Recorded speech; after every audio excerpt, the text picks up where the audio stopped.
ចាជំរាបសួរពុកម៉ែបងប្អូនចឹងសម្រាប់វីដេអូនេះគឺមកបង្ហាញពីបរិមាណដែលត្រូវប្រើប្រាស់ជាមួយនឹងឆ្នាំអត់មានអសបរានខ្មែរបូបូរបស់យើងចាហើយឃើញកដាស់ដែលមានលេខរៀងនេះគឺចង់បង្ហាញថាមកទីរបស់យើងឃើញទូចអញ្ចឹងតើអាចប្រើបានប្រមាណដងអញ្ចឹងណាពុកម៉ែបងប្អូនចាដោយសារតែឆ្នាំអត់មានរបស់យើងនេះជាប្រភេទអសបរានចាបរិមាណក្នុងការប្រើប្រាស់គឺតិចបំផុតប៉ុនគ្រាប់សណ្ដែកចានៅលើសម្បកប្រអប់របស់យើងក៏យើងបានធ្វើការ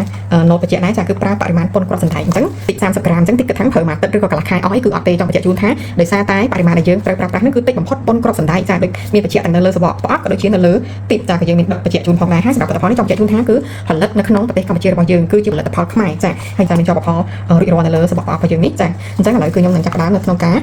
ឆ្កឹះសាច់ឆ្នាំចារាប់ចំនួនដងដែលយើងអាចប្រើបានចង់ដឹងថាឃើញតិចតួច30ក្រាមហ្នឹងប្រើបានចំនួនប្រមាណដងចាអញ្ចឹងសម្រាប់វីដេអូនេះនឹងមិនមានការកាត់តទេខាងខ្ញុំគឺនឹងដាក់ speed គុណយកលឿនហ្មងអញ្ចឹងណាចាអូខេអញ្ចឹងសម្រាប់សម្ភារៈគឺខ្ញុំបានត្រៀមពីនេះអូខេណោះអត់តដឹងថាមិនទេបើមកថាឃើញវីដេអូនេះរៀងញ៉ៃវាជាលើកទី1នៅក្នុងការធ្វើអញ្ចឹងណាចាអធិស្ឋានអញ្ចឹងនេះប្រអប់ថ្មីរបស់យើងអញ្ចឹងពេលដែលបើកមកគឺយើងត្រូវបូរគម្របសិនវាមានសត្វអាលុយមីញ៉ូមមួយជាន់ទៀតចាសត្វអាលុយមីញ៉ូមគឺជាប់នៅក្នុងនេះចឹងបើយកចេញទៅគឺយើងច្បាច់សាច់ខាងមកថ្មីអត់មកទេចាអញ្ចឹងគឺយើងឡើងមករាប់ជាក់ស្ដែងចាណាមិនបានឬក៏អត់ទេក៏មិនតែយើងសាក់លបងសិនណាបើសិនជាឆ្កឹះអត់មកទេចាំហៅសម្ភារៈផ្សេងទៀតមកឆ្កឹះ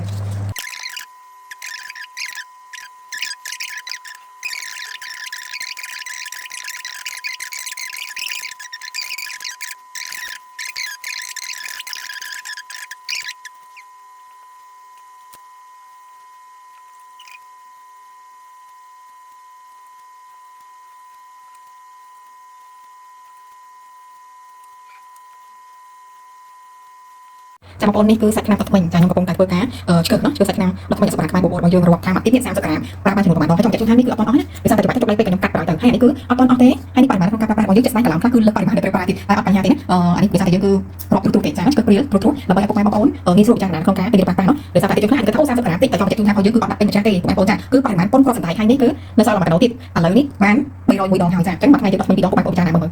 ចាតែទេគឺជាអ្នកអាចទៅដោះស្រាយបញ្ហាមកថ្មីចាជាប្រភេទឱសថបុរាណចង់បញ្ជាក់ជូនថាឆ្នាំមកថ្មីដែលខាងខ្ញុំលក់គឺប្រភេទឱសថបុរាណប្រើបរិមាណប៉ុណ្ណឹងចាតិចប៉ុនគ្រាប់សណ្ដែកនេះចាអត់មានប្រើដាក់ពេញម្ចាស់នេះគឺអត់ទេណាហើយជួយដោះស្រាយបានរាល់បញ្ហាមកថ្មីថាពុកម៉ែបងប្អូនមានអាការៈរៀនចាញ់ថ្មីហាមតាមជើងថ្មីពុកថ្មីស្រៀលថ្មីឈាមតាមជើងថ្មីចាណាជើងថ្មីកំណត់កំបោរកាហ្វេតែបរិក្លិនមាត់ស្អុយចាគឺឆ្នាំថ្មីសម្រាប់ខ្មែរបបរបស់យើងជួយបានទាំងអស់ចង់បញ្ជាក់ជូនថាខាងខ្ញុំគឺលក់ឆ្នាំថ្មីប្រភេទខ្លងណាចាចាំតិចយកមកចាសម្រាប់ទីជនដែលគាត់ធ្លាប់ប្រើគឺអាចដឹងថាពីមុនគឺខ្ញុំលក់ពេកខ្លងចឹងដែលជាផលមកពីកលិទីប៉ុន្តែឥឡូវនេះគឺយើងបានធ្វើការផ្លាស់ប្ដូររោងចក្រមកផលិតនៅក្នុងរោងចក្រក្នុងប្រទេសកម្ពុជារបស់យើងចាអញ្ចឹងឥឡូវគឺយើងមានតែប្រភេទតិចនិងប្រភេទខ្លងពីមុនមានតែខ្លងណាចាតែឥឡូវគឺមានតិចមានខ្លងប៉ុន្តែខ្លងរបស់យើងគឺនឹងចេញនៅខែក្រោយចាអញ្ចឹងនេះគឺជាផលិតផលដែលផលិតនៅក្នុងប្រទេសកម្ពុជារបស់យើងផ្ទាល់តែម្ដងចាគឺមានលេខចប់ផងរួចរាល់ហើយចាប្រភេទឱសថបុរាណបងប្អូនចង់បញ្ជាក់ជូនថាគឺប្រើចំណេញខ្លាំងមែនទែនបងប្អូនចែកមកមើលថាយើងអត់ថ្មីមួយថ្ងៃ2ដងអញ្ចឹងណាចាហើយនេះអត់អស់ទេនៅសល់1កណូទៀតចាណានៅសល់1កណូទៀតសួរថាតើចំណេញកម្រិតណាហើយជួយដោះស្រាយបញ្ហាមកថ្មីបានពិតណាចាបងប្អូនឥឡូវយើងមករាប់បន្តទៀតណាចាអូខេឥឡូវសុំខិតឡើងកលឿនតិចសិនសុំខិតឡើងលើតិចសិនអត់ដឹងថាបានប្រហែលដងទេប៉ុន្តែដូចជានៅសល់ច្រើនគួរសមដែរអូខេអញ្ចឹងយើងផុតខិតទៅឲ្យផុតចុងនេះតែម្ដងទៅកាមេរ៉ានេះប៉ែដាក់ដូចមិញសិនណា